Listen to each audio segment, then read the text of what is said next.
Ready.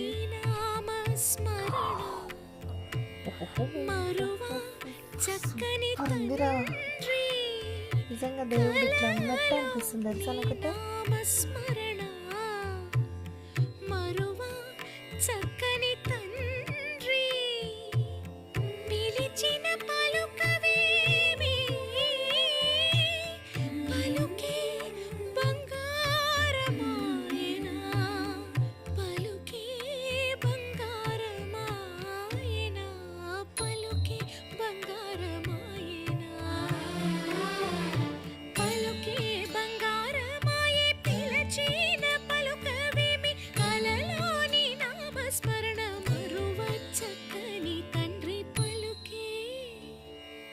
పలుకే బంగారమాయేనా కోదండ పాణి పలుకే